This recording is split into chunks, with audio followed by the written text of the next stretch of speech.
How do I get more leads?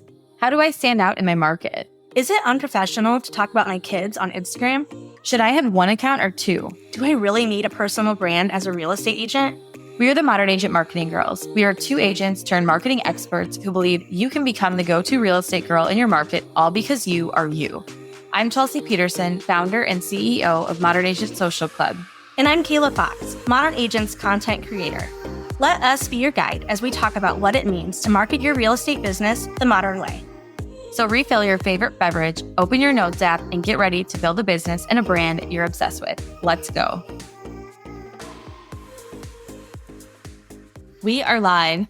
It's happening. We have talked about doing this for so long, and I'm so proud of us for actually following through, not getting distracted. The month of Christmas, the busiest time of the year, and the happiest time of the year. Yep. Which helps. But we wanted it to all come out right at the new year, just so that everyone was like fired up and ready to go. It is the best time to release a podcast if you had to have a date. Yes. But if it's July, you don't need to wait till the new year. It just happened to work out. Yeah. How are you feeling? Are you excited? I'm so excited. And I feel like the more that we talk about it, the more ideas that we have. And then we're just like, we'll write it down, like, save it for later. Like, we're going to have all the time in the world because we're going to keep this going. We just got coffee and you said we had how many episodes? We already had 5 episodes. No, I mean like our episode ideas is 42. 42. And that will keep coming in. I'm sure some of those will get crossed off and all of that together. Yes. And also like just talking about like, man, how can we like incorporate the modern agent community and asking like, what do you guys want to hear? Like just getting information directly from them, I think will be super helpful and make it a better podcast for them. And bringing them on here, I think will be so fun. Like, yeah, I already have a list of agents that I think would be so fun to interview and just hear their version of being a modern agent, and not even from the perspective of the membership, but how they run their business, how they operate, the lifestyle that they had as a result, all those things, which is kind of what we're talking about today. Yeah. And I guess we didn't talk about that in our trailer, the never-ending trailer that just kept going. But like a lot of times we'll be recording together, but sometimes you'll take an episode. Sometimes I will. We'll interview a few people inside and outside the industry. So I think it'll be a good mix. Yeah, fun show. So what we there are no rules. There are no rules. There's no rules in this house. Yeah, we're not regular agents. We're not regular marketing girls. We're cool marketing girls. Yes. Today we're talking about the kind of marketing we believe in. Yes. So like a good like foundational episode. Like come back to this if you ever feel like you're struggling with social media. You ever feel like, why am I doing this? Yes. This doesn't feel like it's doing anything for me. Like circle back. Yeah. Or like, why are these girls talking about social media so much? Like, come back to this and you're going to understand why. Foundational principle. Yeah. So I have a question for you. Yes. You got your license. How many years ago was it? In 2013. 2013. So how soon after you got your license did you feel like, I don't really fit in around here?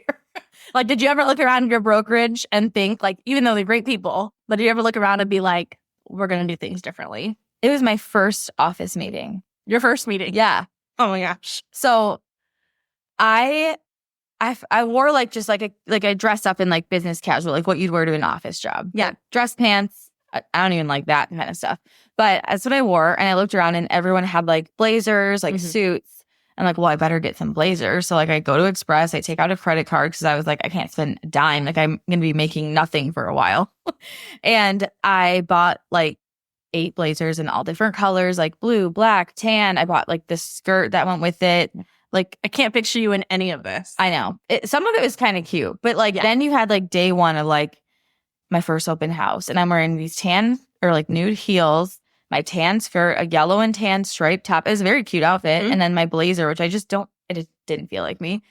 But I'm like, my heels are sinking into the mud as I'm putting the open house signs out. I'm like trying to open the door. Then I'm like, wait, I'm wearing this like skirt outfit and like strangers are going to be coming in here. This is kind of weird.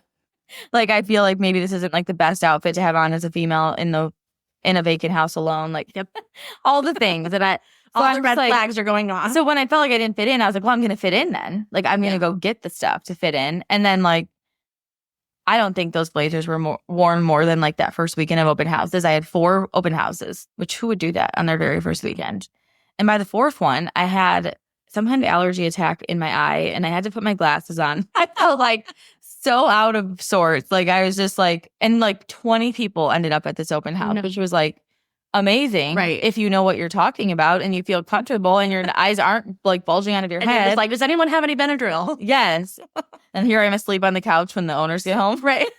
No. So I felt like I didn't fit in right away. And I was like, is this really what this is going to be? And I like had a big why for why I was doing real estate. I needed to pay off my student loans. It was like, I can't get a regular job. That won't be enough money to support my lifestyle and pay off my student loans. And so I'm like, well, I got to do something that gives me endless opportunity. So it is real estate. And now I'm here. Here I am. So like, we got to figure this out. And I just thought, if this is what it's going to look like, the things these people are doing in this office, and again, there's nothing wrong with them. And I'm going to wear these clothes and like, this just isn't me and it's not going to work for me. Yeah. And there was born the idea of doing things a little bit differently. And I'm not saying that happened like week one. That probably happened more like end of year one, you know? I think you gain a little bit of confidence as time goes on. And you're like, okay, I've tried these things. I didn't like that. This part worked. This part didn't. And so now I'm going to find my own way. And I think that's what is so cool about real estate anyway, is because it is your own business. You might be working for a brokerage, but it's still your own business. And you get to determine how you're going to do things.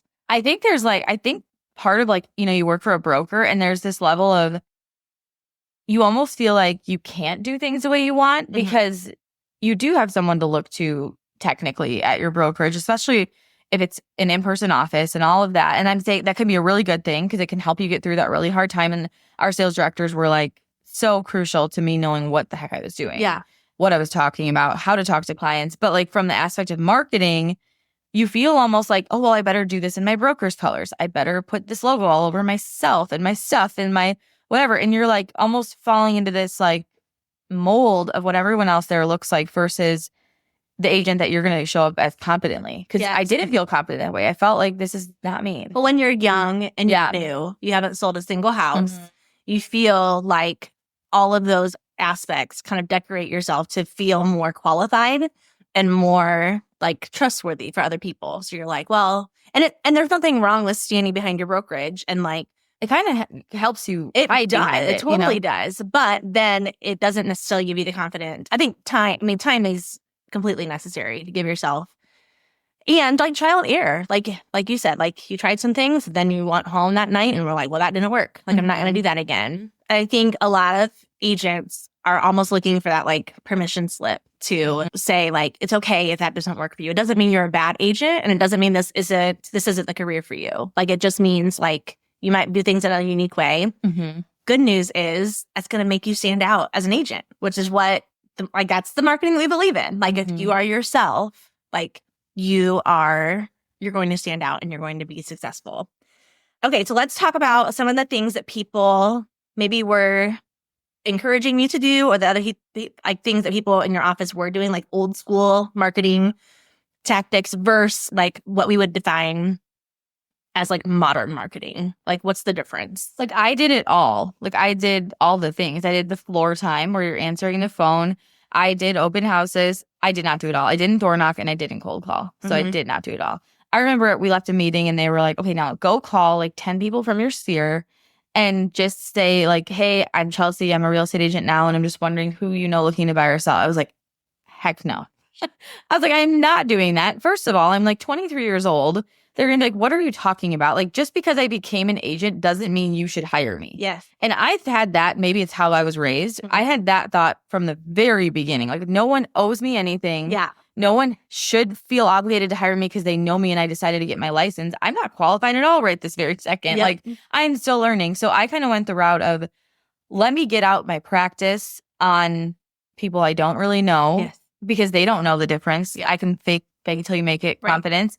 And with the help of my brokers. But when it comes to my family or friends or extended family trusting me, referring me, like they need to know that I'm going to A, stick with this because how many agents get in and out, and B, that I know what I'm doing and that I can help them and that they can trust me. And that's going to take a while. Yeah. But like where the social media part comes into this is you can speed that up like 100x through how you use social media versus just like sending a postcard to your sphere once in a while or calling them out of the blue when no one really has time to sit and talk on the phone to help you.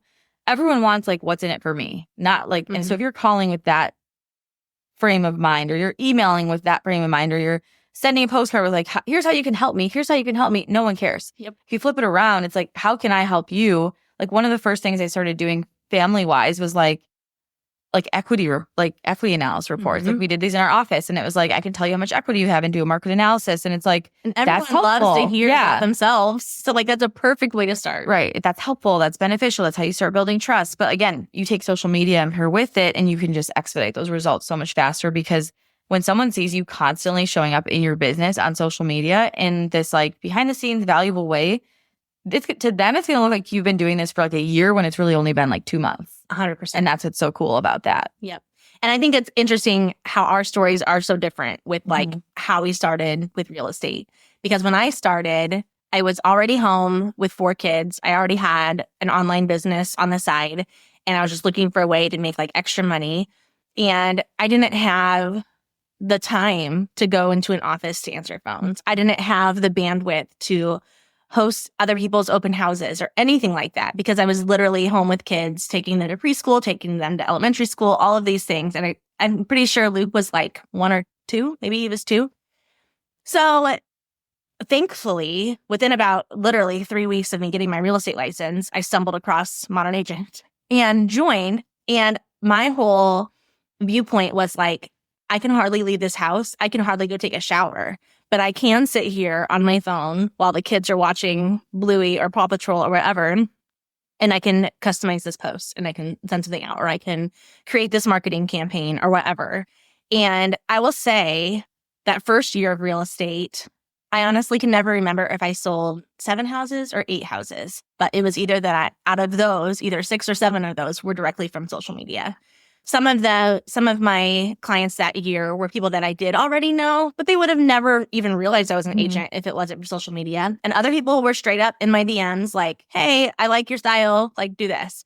So that's what's so funny about like Modern Agent anyway, is like I was a believer from the get-go, because I'm like, this stuff works. Like, why aren't people just like, you can sit at home in your sweatpants with your kids crawling all over you and you can get clients, you know? And so, but I'd never had like the old school experience where I was like, yeah, this isn't for me. I knew I didn't even have the bandwidth for it. It'd be interesting to become an agent today versus like, 'cause even your experience not that long ago or 4 years ago was like that. But like in 2013, things were just different then. Like Instagram was just coming out. Like there was an opportunity to use social media, but it wasn't not to the capacity that it is now, and not as many people using it. And like, there's just so much power now, and it's wild. Like it's just, it blows my mind that any brokers are telling their agents to do those types of activities still. Yes. And honestly, like doing those activities and like spending your whole day doing open houses and not having one person come, or having, and I'm not saying that happens every time, but I feel like I'm going to sneeze. Thank you. But not having one person show up, or like you felt like you wasted your entire day. Or you can use social media in a way that it might take you 8 minutes to post something, or maybe 30, but you got to do it from the comfort of home. You got to do it from with your kids at home, or like at the time I didn't have kids, but I knew what I was getting to. I wanted kids. I wanted to be a mom. I didn't want to spend my weekends doing that. And then if you're not doing that, you're showing houses, or like, it was always something. Yeah. And I think that if you look at like the definition of modern, because I feel like sometimes modern agent, yes, it's the name of our membership, but being a modern agent it's like a lifestyle to me. Like that's what I set it out to be. That's like the whole point of this. Like the definition of modern is characterized by or using the most up-to-date techniques, ideas, or equipment. Yes. And it's like, if you're not doing like, why, to me, I'm like, why would I want to hire someone who's not doing that? Because if you're going to market my house, or you're going to help me find a house, or like, what are your connections? You're literally you're relying on like your office meeting on Tuesdays, or you're relying on someone coming to my open house. That like 1% of open houses sell houses. Yes. Last time I checked. So it's not like, what are you doing beyond that? And it's not like, I had this, again, no one owes me anything as an agent. It's my job to sell your house, my job to secure the clients, my job to go out there and get business. And how do I want my life to look doing that? And then what kind of clients am I attracting? I paid for Zillow leads. Those were horrible. Like, I mean, just like you have plans, and all of a sudden at 4:30 on a Friday, a random person wants to see a house and you go show it, because if you don't, they're going to get a bad Zillow review. Or like, I mean, I got out of that as fast as I could, but I was spending $1,200 a month on it. $1,200. And you weren't even making anything yet. Well, I did get a couple closed deals from it, but like in the scheme of things, think of the time I wasted jumping at all these people who could care less about who I was. They just wanted to go look at a house. Yes. Versus I could have spent that time building my business. That's what I was going to say. Yeah. It's not even so much about feeling good about the way you're showing up, but you are also, when you apply modern agent strategies, you're attracting clients that you're obsessed with. Mm-hmm. Like some of my clients have become as good friends, or like I was able to help some of my best friends buy and sell. And it's more fun. And then guess what? You don't feel near as bad when you show up, but you've got kids in the car because your babysitter had to leave. Or like even when they call you on the phone and you're busy at your son's soccer game or whatever, like you're allowed to be yourself. You're allowed to have a life. You don't have to spend all your time chasing and striving after all these leads that don't even really appreciate you or respect your boundaries. So it's so much more than just your actual like output in marketing, but it's also what you're getting back and what you're inviting into your business, what kind of like caliber of clients you're inviting back, because it's like a full circle process. You're establishing trust like before anyone ever even reaches out to you, Yeah. which makes the whole process so much easier and so much smoother and happy for everyone, like versus them feeling like, should I trust this girl? Like, do I, like, does she know what she's talking about? It's like, no, they know. They want to hire you. Yes. For that reason. So what exactly did you start doing on social media? Like, we know that you started using it, but like, what did that actually look like, and how did people respond to it? So I think at first it was more of like I have this tool here. I might as well use it. I love marketing. I love creativity. I love like even just the fact of like the way the traditional methods made me feel like icky and like whatever. It was also like, this is boring. This isn't fun. This is not lighting me up. And if I'm not excited, I'm probably not going to, that's not going to show, you know, like into my business. So I just started posting things that were more like, you know, the old Facebook statuses, like when you read your memories and it's like so cringy. Drinking wine with I don't know, there it is even worse than that. I should look one up. But it was almost like that though, but with the real estate attached to it. Yeah. So showing houses at blah, blah, blah and getting coffee at Roots on my way, or like, and I take a picture of the coffees. Or I used to have a whole highlight on Instagram of all my old stuff that I pulled up on purpose. So smart. I might still be there. Yeah. And then this was just Facebook at the time though. And then I started doing things like, you know, waiting for buyers at Roots. And then people would start asking me questions like, oh, hey, my friend wants to blah, blah, blah. Or, hey, we had a question about this neighborhood out there. Or one time, one of my family members, extended family members said like, I'm going to meet you at Roots. Are you still there? Oh my I was God. like, I am. So it's just like became this thing. And I started meeting people in the community. And through sharing about all the local businesses I was at, all the local events, I would just start documenting literally my life. I didn't have a kid, or I wasn't, me and Mark were together, but not married at the time yet. And it was just like a fun way to show people what I was doing in real estate. But what that did then is it let them know I was in real estate. But it didn't feel pushy. It didn't feel salesy. It was kind of just, again, how you can expedite this process of like trust and credibility. I did it so often that people probably felt like I had been doing this for 10 years, even though I was 25 years old. Like it was such a great way to connect with people. And I would post things like, you know, the wine I picked out for my clients on closing day, or the pictures of my clients with the champagne, which a million people do now. But I just made it fun, not only for me, but for my client. I mean, I got invited to clients' weddings and housewarming parties. And I still talk to my old clients to this day. And it's been 13, 14, whatever years. I can't do math. Well, that's the thing. It's not like any of those things are groundbreaking ideas, but you're right. Back at that time, most people weren't doing that. No. Most agents were social media at all. We're doing nothing more than posting a picture of the house they just sold, or I have a buyer need. You know what I mean? And so it almost made it so that there was nothing in it for the follower, nothing in it for the friends that were following. So, I think that's what the hard thing to balance is. I feel like with modern marketing, there's a balance between making it about your ideal customer or your followers or your people in your local community, but also making it about you. So like, what do you think, like the formula is there, or like how do you make marketing about your future client while also sharing about yourself? I think it's having that balance of you're talking about real estate, but you're doing it in this conversational way that invites questions. So like if I were to just start at the very simplest core of anything, it's like one day this week, pick a time that you're doing something business related, snap a picture of it or 2 or 3 or a video clip and put it on your stories. Yeah. And literally write what you're doing. Not even a post, just put it in your stories for now.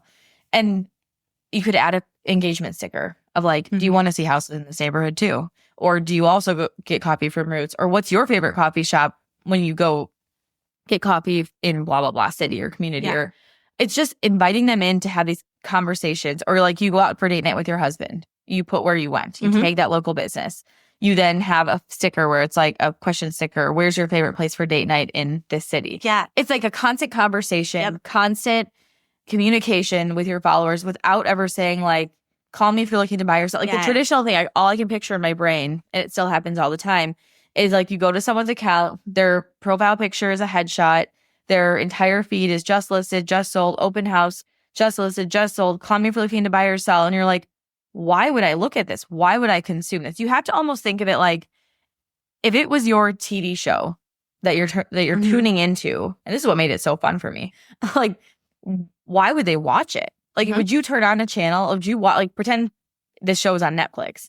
Would you turn the show on if it was like a scrolling screen of like what this was actually like a TV thing back in the day? A scrolling screen of like just listed, right? $395, just sold for. And yes, you could make the houses that sold, the houses you're showing, the houses you're listing super entertaining, but that's not the way to do it. Because most people that are logging into Instagram that day aren't logging in because they're thinking, I need to buy or sell my house. Or I want to know how much my house was worth. Right. They're going on there to get entertained. Yes. They're waiting in line at Target. Yeah. Their kids have left them alone for a few minutes. They just want to be entertained. They want to connect with somebody. So, and yes, sometimes they're going to log in and be like, actually, I am looking to buy or sell right now. Or actually, yeah. But that's like those reminder drips come in. Yes. That's why showing people you're an agent without like shoving it down their throat is why that works. And yes, we'll get into this in the podcast later, but like there's millions of strategic things you can do to pull people through the cracks that are looking without ever making your account feel like a giant sales page or a giant sales pitch. Even like I remember my photo. So I was taking photos for like I had a headshot done at our training when we did our 2 weeks of training at Shore West's, who I was with. I had a really boring, ugly headshot. I hated it. And I was like, I'm going to take my own photo. So I went to my mom's house and we put up a sheet behind the couch. So I had a white backdrop and I'm going to put it in the show notes if I can find it. But I had a pink sweater on and ripped jeans, like slightly ripped. And I had a pillow that said, welcome home. And I like sat on the couch like this, like with my legs kind of to the side. Yeah. And that was my picture. I love everything so much. And I got so approachable. Yeah, I got the idea from Jillian. I'm like, I'm at home. Like you're not selling a front door or an exterior. You're selling like what's happening inside the home. And yes, the exterior can look good and people can like it, but what about the rest of the house? What about we're living here? And I wanted that vibe in my marketing and all of my things. And I got the idea because Jillian Harris had at the time a photo on her cover photo of her page sitting on a couch. I'm like, that's what I want my brand to feel like. Yes. And it was like nothing to do with real estate, nothing to do. I mean, it does have, I made it to do with real estate. Right. No, I didn't have a sign. A name tag? No name tag. I found my page. Oh, I want to see it. We should show YouTube if you're able to pull it up. Well, the picture on here is now of Mark and I because this was in 2013. Okay. I had that, but I have it in here somewhere. Okay, keep talking. I'll find it. No, you're fine. Well, yeah, I was going to go back into more like, I feel like we're using a couple key phrases too that it's good to explain. But I think too, when you post pictures like that and when you are totally yourself, oh my gosh, I love that so much. I love it so much. See if you go up there and see if you can show them so they can see. Just like super casual. I think all of us have some kind of picture like that. Yeah. But yeah, and you're going to attract the kind of client who already trusts you with a photo like that. Mm-hmm. There are going to be some people who look at that and are like, well, she's not very professional or she probably doesn't sell a lot. But if we're honest, I think most people who are looking for an agent who they aren't necessarily Googling like who sold the most houses. And there are going to be some personalities that are. Oh, yeah. And I don't want to work with them. Right. But there's going to be plenty more that are going to be like, I just want to be able to call someone and have them answer their phone. And I want to ask them questions and not feel stupid. And they can see all these billboards. They can see all these ads everywhere. But if they have a friend say like, we used her and we loved her, they're going to be like, give me your card. I want it. Like, I want to go. So, and again, a lot of that starts with your visual marketing, like your photos, the way that you talk on social media. The story stickers are such a great way just to like start conversations. You're literally, without them even realizing it, you are putting future buyers and sellers in your inbox where they're going to all of a sudden have this whole feed of conversations that they've had with you. And one day they're going to be like, I got to move, or I'm ready to buy a house. And they're going to already know you, like you, and you're going to be top of mind, all because you talked to them about what you were watching on TV that night, or the kind of, wine you were drinking, or where should I go in town for date night? I think another important aspect of this is you're building clients for life, like lifetime referrals, lifetime repeat. This is going to happen every single episode. My Holly Jolly Christmas. I love it. I have a story. So really good friends of ours, I sold them their first house in 2016, 2015, and they just sold it and bought another one just this year. And I was talking to them recently, and they were like, oh, I wish you could have been our agent. And I don't have a license anymore, to anyone listening who was wondering. And I can get into that later. But anyways, they went to an open house, met an agent. She was the listing agent for the house. She basically, got them into a conversation of like, you want to write an offer on this house? I'll list your house, blah, blah, blah. Well, she's like the top agent, I'm saying this in quotation marks, in that city. And my friends were telling me like, so she listed our house lower than we wanted to. It sold in a day. She didn't even do anything. And she made all this money. And they are very unhappy with the experience. You would think she sold our house in a day. Yeah. Blah, blah, blah. Like, you'd be happy. But they didn't feel heard. They didn't trust her.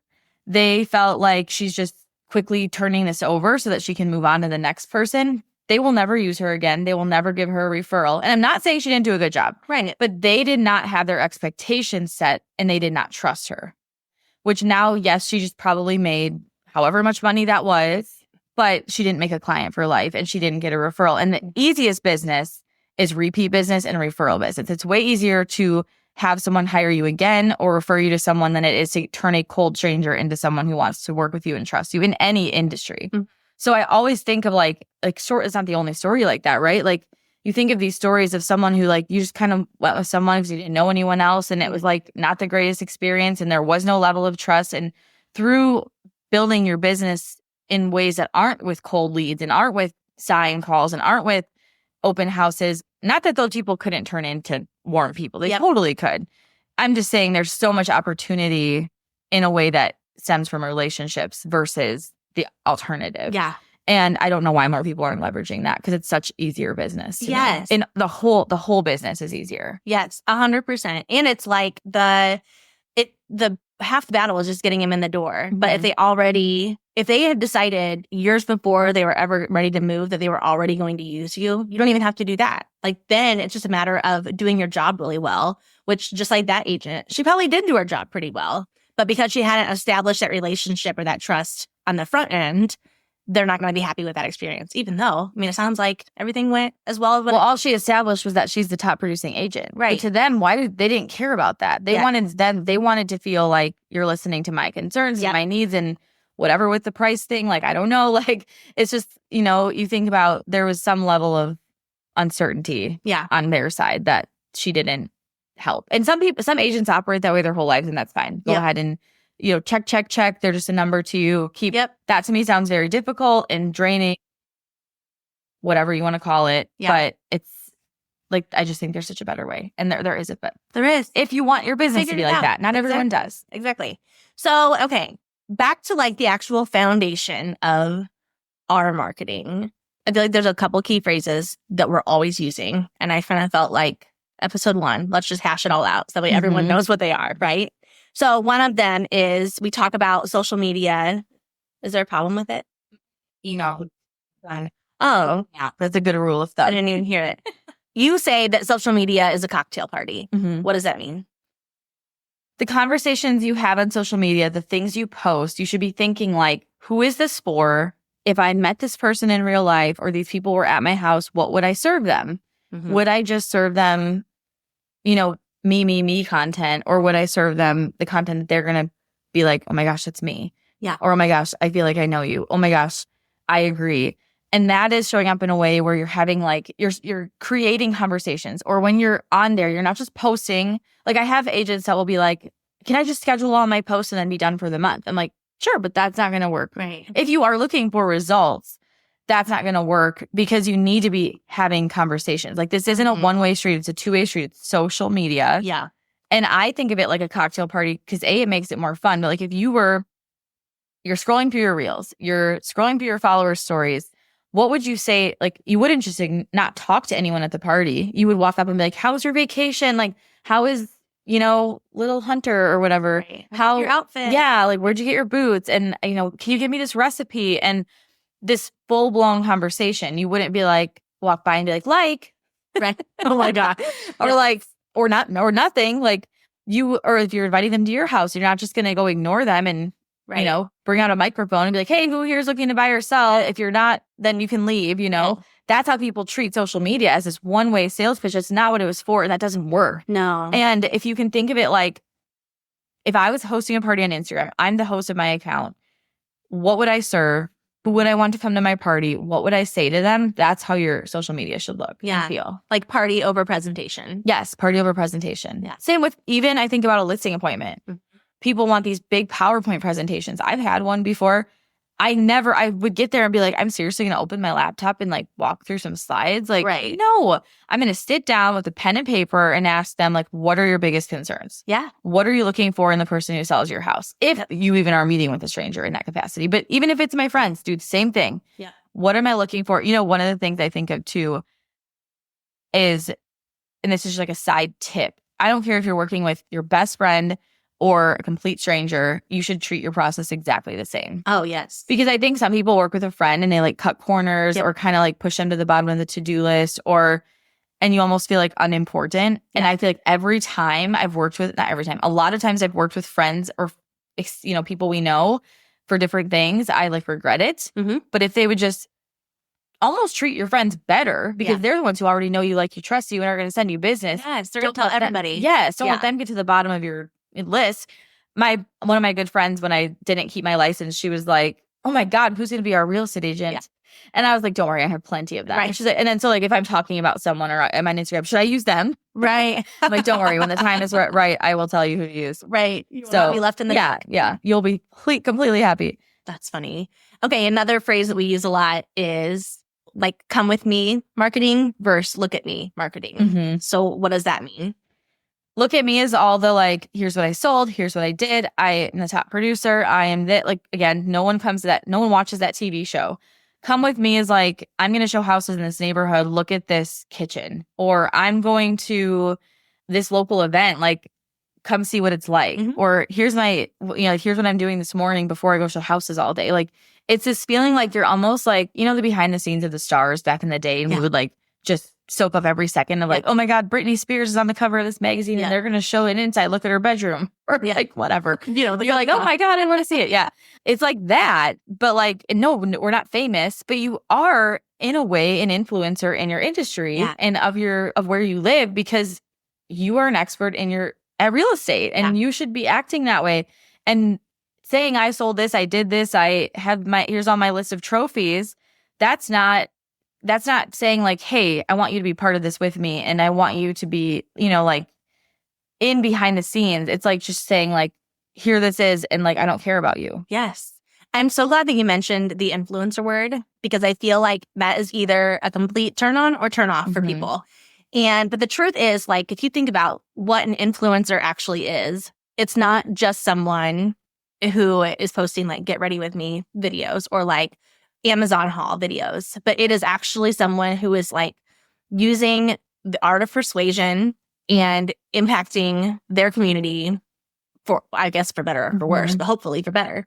So when you really look at that, like if you are a small business owner, especially in your local community, who's using social media and you are not treating yourself as an influencer, you're doing everyone in your community a disservice. So again, it doesn't mean you have to show up and be like, look what I got, or let's, get ready as we do that. Like, it's not about doing, you don't have to take them to the grocery store. You don't have to do all those things, but it's still showing up in a way that's like, hey, this is what I'm doing today. What are you doing today? Like, I tried this recipe and it turned out like this. Do you have any tips? You know what I mean? And then also, yeah, I have an open house this weekend. Come see me. I'd love to see you. I just looked at the definition of influence, Mm-hmm. and it is the capacity to have an effect on the character, development, or behavior of someone or something, or the effect itself. We should all look at ourselves as influencers. Yes. Like, what a gift. As a mom, as a teacher, as a real estate agent, anything, like anything, anyone who has access to other human beings, you're influencing something, your own children. Yeah, totally agree. Why do you think agents listen to this and then they think, that's not for me? Like, what do you think they're scared of? Or like, why do you think they don't want to stand out in this way? They're scared of putting themselves out there. They like almost feel comforted by the mold, I think. Mm-hmm. Like, I kind of even was in the beginning too, like, oh, hide behind my broker because I don't know what I'm doing. Mm-hmm. But I'm like afraid if I put myself out there, what are my family and friends going to think? Are they going to say like, oh, are you an influencer now? Yep. And my response is, what is the alternative? Right. And you could go 7 layers deep on that. Yep. We did this last night. Like, what is the alternative? The alternative is cold calling. The alternative is crappy clients that you get from cold leads on the internet. Mm-hmm. The alternative is having a side hustle because you're not making enough money. The alternative is going back to a 9-to-5. The alternative is hating your job. The alternative is having to jump at a moment's notice for all these clients who don't know or care about you because that's all you have. And now you're leaving your kid's soccer game. You're leaving, you're missing time with your family. You're missing the birthday party because you left to go show a house to someone who will never talk to you again. Yeah. Like, that's the alternative. So when you think about like, I feel afraid to put myself out there, I feel more afraid of the opposite. Yeah. In every way. Yeah. Not about like what could happen, but like what couldn't happen if I do this? Like, what are all the possibilities? I totally agree. What am I missing? If someone came to you today and they're like, okay, I believe I need to change the way that I've done things. I'm not getting the kind of business that I like. I'm not spending my time the way that I want to.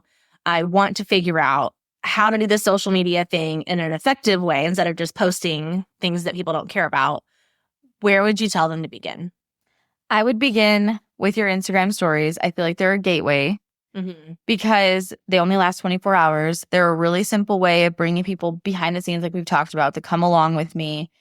And honestly, just like, if you don't have to actually physically do this, but if you wrote a list of like, what do you have to do tomorrow? Mm-hmm. And you have on there like, I'm going to drop my son off at school. I'm going to get coffee with a friend. I'm going to show a house in this city. I'm going to set up a search for my buyers and whatever, list of things. And then I'm going to watch Home Alone with a hot chocolate. Yeah. If that's what your to-do list is for tomorrow, then I want you to intentionally try to take a picture of at least 3 of those things and put them in your stories and write whatever it is. Right. Don't overthink it. Don't feel like you need to like convert anyone through this yet. No. Like, you're not there yet. And just get in the habit of showing up in this like behind the scenes, come along with me, document style way. And that is like your gateway. Because as you start doing that, you're going to build momentum. You're going to start having conversations. People are going to start talking to you. And you're going to be like, okay, I can see like the needle moving, even though it's not a direct, like, here's a new client. You'll get there. But like, if you don't start with something, you're never going to get to the conversion part. Yep. 100%. We've talked about ending each episode with some kind of homework for agents who want to become like modern agent marketing girls, just like we talked about.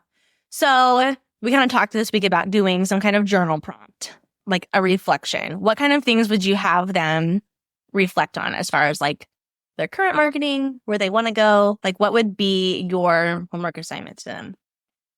I would take out a piece of paper and a fun pen that you like to write with, or marker. We have markers. Mm-hmm. And I would write down, like, if you could have the dream marketing plan and the dream result, and it might be someone you follow who you really admire. It might be just like what it would look like to you. Like, write down what it is and the result of it. Mm-hmm. So I show up on Instagram, and as a result, I get more referrals from my family and friends. I get more people reaching out to me to ask about real estate. I get more conversations with people in my community. I go to the store and people recognize me. Yeah. That might be your result. It might be that, you just are feeling more confidence in your business because you're showing up talking about real estate. Not only do I don't have to wait till I'm in front of a buyer or seller, but I'm kind of using my social media as this like practice run where people look at you and think like, wow, she's really confident about this. Yeah.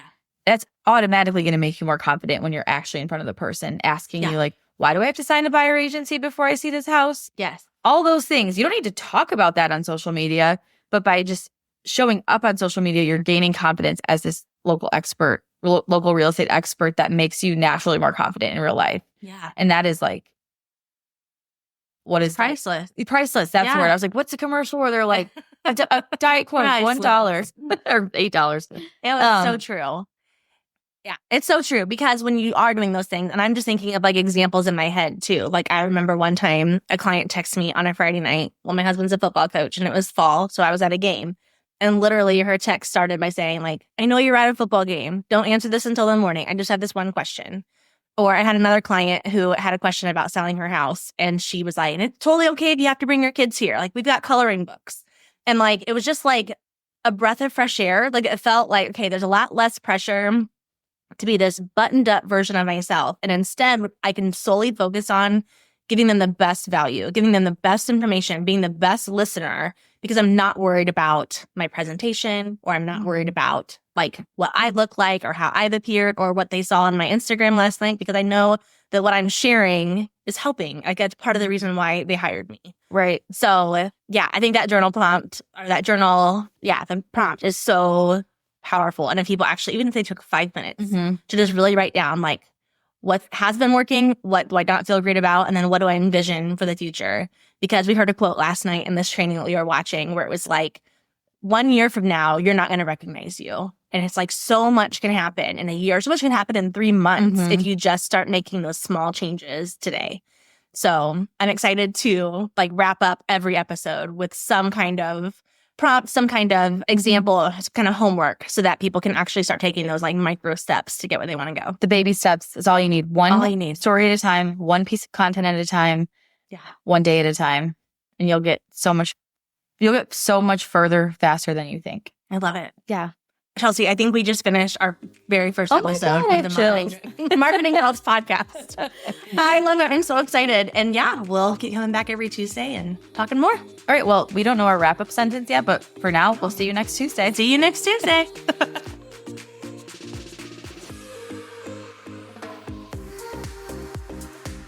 I'm so glad we got to hang out today.